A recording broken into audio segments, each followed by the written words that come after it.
Hey guys, in a business built on gut feelings, high-stakes gambles, and once-in-a-lifetime finds, Pawn Stars Rick Harrison just faced one of his riskiest plays yet, and lost. A potential René Magritte painting landed in the Las Vegas pawn shop, prompting a journey that could have ended in a multi-million-dollar windfall, but instead cost Harrison $10,000 and a lesson in the unpredictability of the art world. It all began with a walk-in customer who claimed to possess a painting by René Magritte, one of the 20th century's most influential surrealist artists. Known for his dreamlike and often enigmatic imagery, Magritte's works command high prices at auction, with some pieces reaching well over $3 million in recent years. The painting appeared aged, with visible smoke damage suggesting it had been hanging for decades, likely in a time when cigarette smoke lingered in every room. The style looked authentic. The signature appeared perfect. Even Harrison's trusted art expert Chad was impressed, noting its resemblance to early Magritte work and remarking, "It looks very good." But in the world of fine art, appearances can be deceiving. Despite the promising signs, Chad was careful to offer a reality check. His opinion, though informed, meant nothing. When it comes to verifying the authenticity of a Magritte, there's only one authority that matters: the René Magritte Committee in Belgium. Without their stamp of approval, the painting is essentially worthless. Harrison was presented with two options. He could gamble big by investing his own time and money to ship the painting unframed to Belgium and await a decision from the committee, a process that could take months. Or he could offer the seller a flat $10,000 and take the entire risk on himself. As he often does, Rick decided to roll the dice. Believing the odds were in his favor, Harrison shipped the painting overseas and flew to Belgium himself. Alongside his friend and business associate, he turned the trip into a dual-purpose venture, part art authentication, part antique acquisition. While waiting for word from the Magritte Committee, Rick explored the local European market. In a moment that could have been its own episode, he considered acquiring a stunning Louis XVI backgammon table and an elaborate 17th century French cabinet. A local antiques expert appraised the two pieces at nearly $1.4 million combined.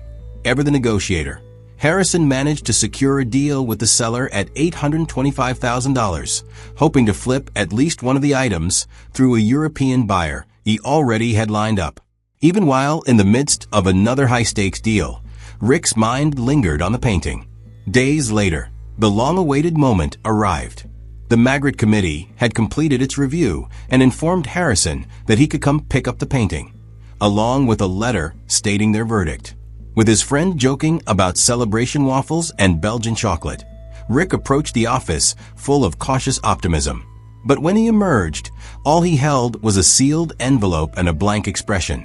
"I'm going to go sit down in the park and read this letter," he said solemnly, as if he already suspected the outcome. The letter from the Magritte Foundation read, "Dear Richard Harrison, the committee met yesterday and is of the opinion that the work presented is not a work by René Magritte. Thank you."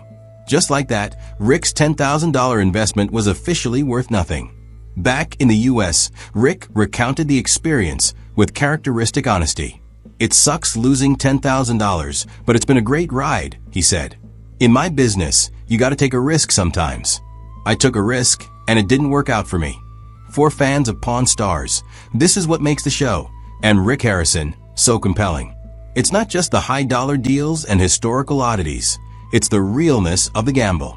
A pawn shop is one of the last places where value can change overnight based on little more than expert opinion, provenance, or sheer luck.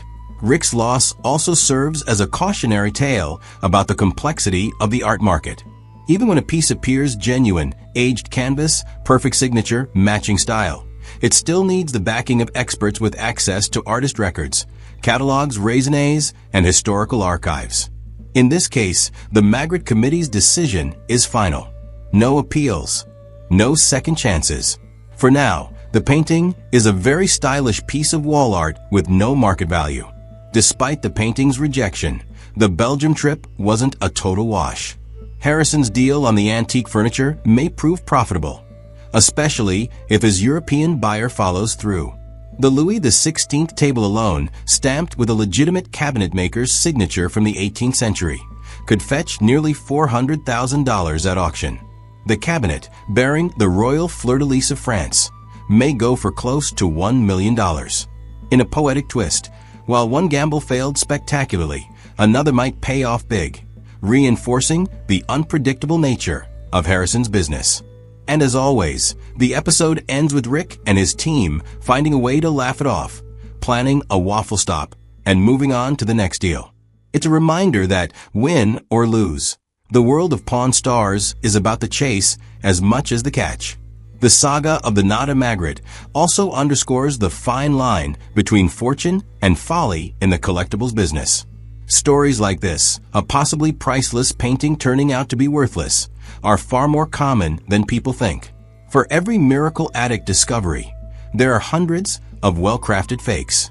And even when a piece is genuine, proving it to the right committee, curator, or auction house can take months or years, and often tens of thousands of dollars. Rick Harrison took a calculated risk. He knew the stakes. And in this case, the house won. But with a reputation built on risk and reward, a $10,000 hit is just another line item on the balance sheet for a man who once bought a $1 million piece of history for a fraction of its value. The painting may be fake, but the drama was very real, and Pawn Stars fans wouldn't have it any other way. Even though Rick ultimately lost his $10,000 investment, the journey highlighted a key element of his persona and business strategy: the willingness to take calculated risks.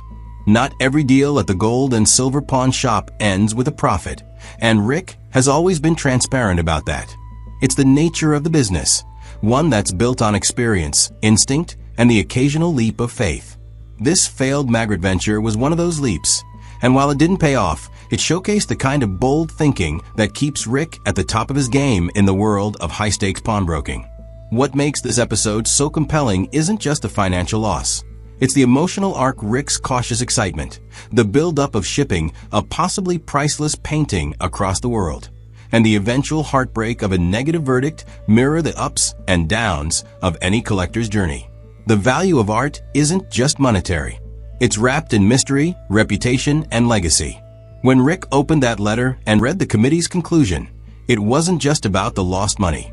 It was the end of a dream, the dream of finding a true Magritte, possibly a cornerstone piece in his collection or a life-changing sale.